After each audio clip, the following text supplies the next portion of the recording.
I've had some requests on how I make the molds for the whoop-de-doos. And this is a whoop-de-doo.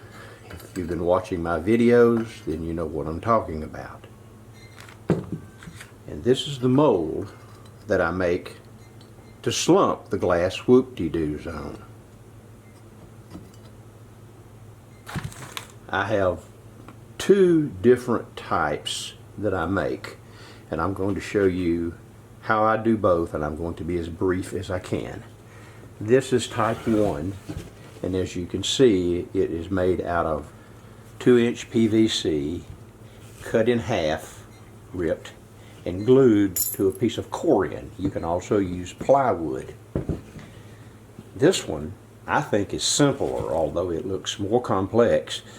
It is simply 2-inch PVC that has been glued to some spacers, in this case 1/2 inch spacers. I have 3/4 inch spacers on the ends, but they don't have to be 3/4. They can all be the same thing. So let me show you how I do them, starting with type 1, and I'll throw in why there's a difference in them.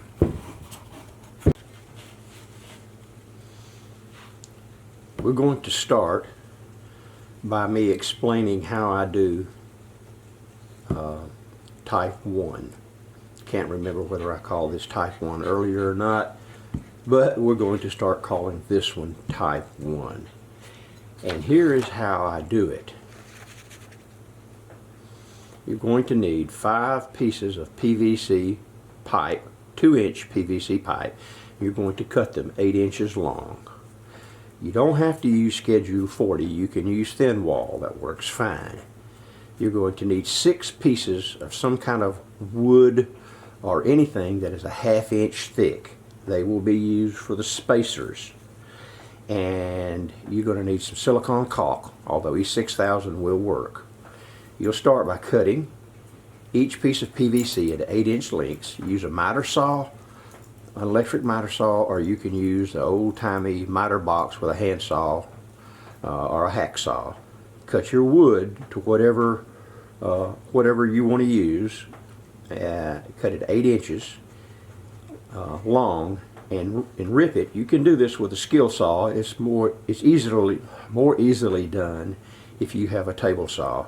But you want to do these right here 1 1/4 inch wide, because that is approximately the halfway on the PVC.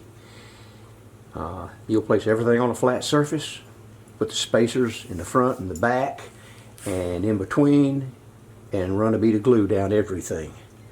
And then once that's done, you'll flip it over and put glue on the back.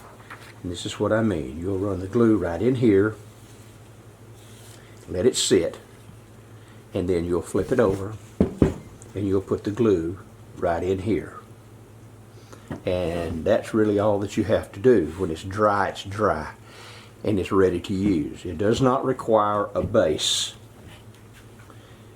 Type 2, which is actually the original one that I made, is made from 2-inch PVC. As I said, it is ripped down the middle so that you have pieces that are exactly the same. And if you do this on a table saw, which you will have to do, be careful, because it wants to bind and jump and you could hurt yourself. So if you can't use a table saw, find someone else who does. Okay, you'll need 3 pieces of 2-inch PVC pipe 8 inches long, and when you rip them you're going to have 6 pieces. You're only going to need 5 of those.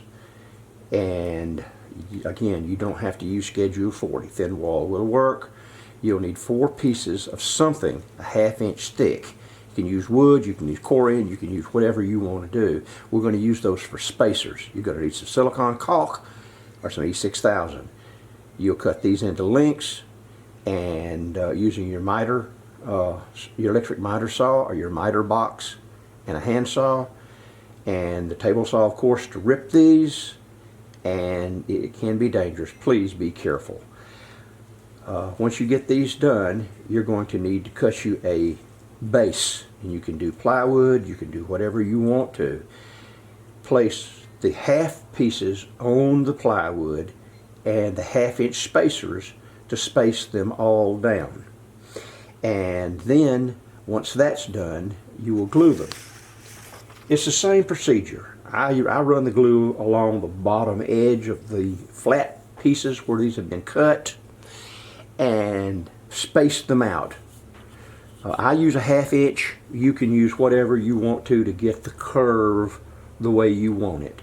And once that is glued and set, I usually let them sit 24 hours, then that's all you need. You have the basic, call it a pre-mold, I guess, to make your ceramic mold. Once you have your pre-mold made, you'll need to roll you out some clay. I use high fire clay, although for glass you can use low fire clay, but I got away from low fire clay so it wouldn't get mixed up. Whatever you use, roll it out. I usually roll it out somewhere around 1/4 to 3/8 of an inch thick, and I place it on the pre-mold. I have lines to help me if I want to use those. And then you're next going to roll this down. The size rollers that you use are going to depend, are going to determine how much curve you have in your PVC. Are going to determine how much curve you have in the final mold. And I start by just gently doing this. Now I like to use the little bitty one. This is a 1/2 inch piece of PVC. You can use a wooden dowel. You can use whatever you want. And just kind of start rolling. It's going to stretch your clay. Don't be in a hurry. Don't be in a hurry. Now for those of you who have watched my videos, I've already showed you pretty much how to do this in an earlier video, but this one may be a little simpler, and this is all you have to do. You just kind of keep rolling it, keep stretching it, make sure that it's nice and even. You can't get in a hurry with clay. You have to let it go. This clay is just a little stiff because I pre-rolled it before this video, and then I didn't get around to the video as quickly as I wanted. So it's a little stiff. The type of clay you use and the stiffness of it will do. Alright, and that's all there is to it. You roll that out, and when you're happy with how it is, then you leave it. And as this dries, it will release from this mold. Now if you want to spray a little vegetable oil or something on there, that's fine. Any kind of release might help. I never do, but that does not mean it's not a good idea. But you will let this dry, and when it releases, you can clean up the edges however you want to do. Sand it here if you like, whatever, however smooth you want it. Even put a pattern on it. Then you'll put it in your kiln and fire it to bisque temperature, which is normally about 1970 degrees Fahrenheit.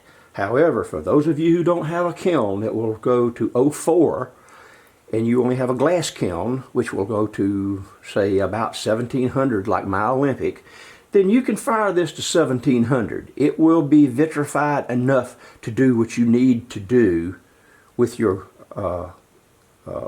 glass.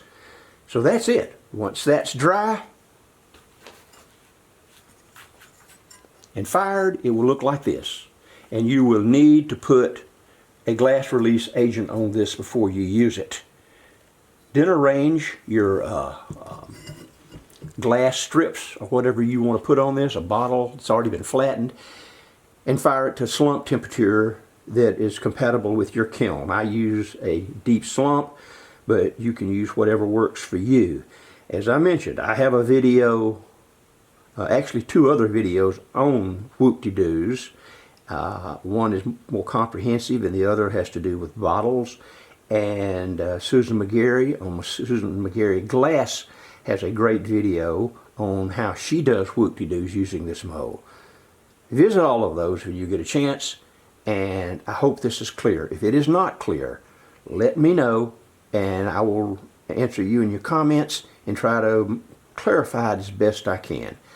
So that is my video on making a whoop-de-doo pre-mold and the ceramic mold.